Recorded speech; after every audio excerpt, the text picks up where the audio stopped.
Everyone! So, ayan. At this time, magluto naman tayo ng butter shrimp. Ayan. Simple lang yung pagkaluto ko, guys. Nagkikrave lang yung aking growing boy. Ayan. Gusto raw niya ng butter shrimp this time. So, timing naman, this afternoon, may nagbenta. Buhay pa to, guys.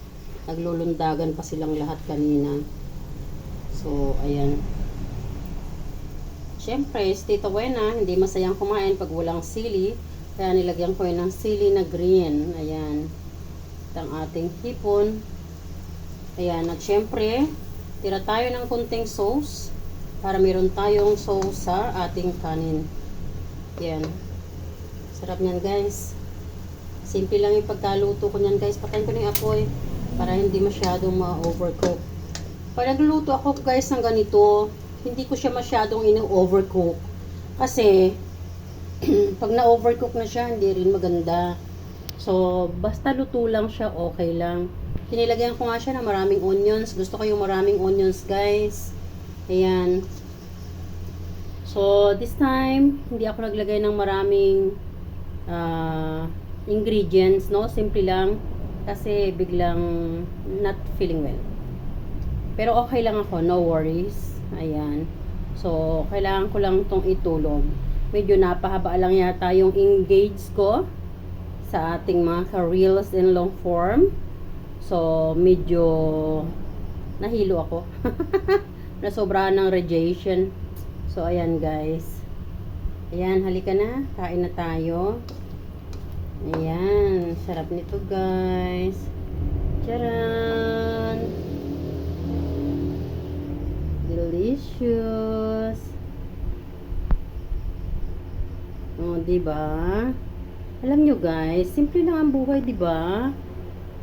So kung hindi naman kamahalan at feel mong kainin yung pagkain na 'yon, go ahead. Lutuin mo siya, 'di ba? Kung meron ka rin lang naka-stock sa refrigerator, ayan. So, alam ko kasi guys, every morning and afternoon may dumadaan na nagtitinda nito. So, kaya this afternoon, since nagkikrave yung aking growing boy, so sabi ko sa kanya, hintayin mo si Manong. Pag dumaan siya, tawagin mo. At bibili tayo. So, ayan. Alam nyo guys, bakit sinusunod ko yung mga cravings ng aking growing boy? Kasi nung maliit pa kami, hindi namin naranasan yun guys eh. May mga, actually, nung maliit kami, hindi namin kilala yung mga ganito, no? So, I mean, yung mga pamangking ko, sa mga simpleng pamamaraan na ganito, I just obey them, no? Make them happy, no? In a simple way.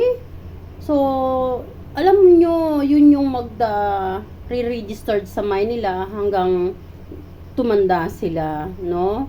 Kung paano yung naging childhood life nila. So, hindi na kasi may babalik yung pagkabata, guys. 'Di ba? Alam natin lahat 'yan. So, kaya ayun. At dahil nga diyan, excited na kaming kumain. Yes. Ayan. Excited na kaming kumain. At sa mga sauce na 'yan, syempre. At ang sili ni Tita Wena, yan yung every bites. Am I wrong? Kick ng spicy. O, diba? Delicious. Ayun. Kaya naman, halina kayo at tayo ay mag-nyam-nyam na. Ha, ha, ha. Ayan, sarap ito guys. Let's eat, buddy. Ayan, siyempre, Tita Wena ay content creator, kaya naman, bago kumain, take a photo. Buti na lang, wala yung anak ko dito, kasi pag nandito, hindi niya gusto yung ganyan guys, yung kakain na, tapos picture-picture pa. So, gusto niya pagkakain na, kain na, kasi lumalamig yung pagkain. Oo nga naman, di ba? Pero iwan ko nga ba, mula nung ako naging content creator, para naging ritual na yung take a photo, video, bago kumain. Oh, ikaw, nakaka-relate ka, content creator, di ba? Ganun talaga.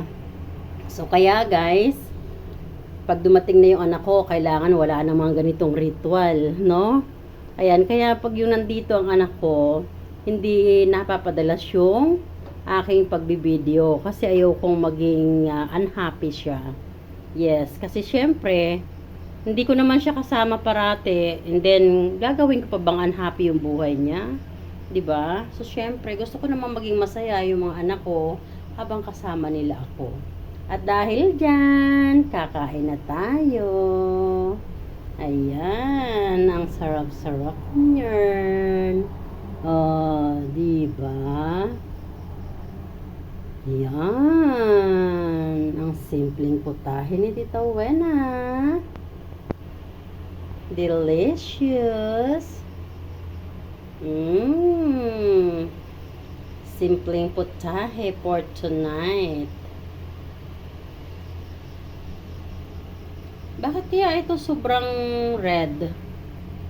Nag-iisang piraso lang naman siya sobrang red. The rest pare-pareha sila ng kulay, oh. Pero itong isa na to, sobrang red niya. Ayan. So, siguro siya yung magician. O, diba? Oh, guys, thanks for watching. I love you all, guys. Bye!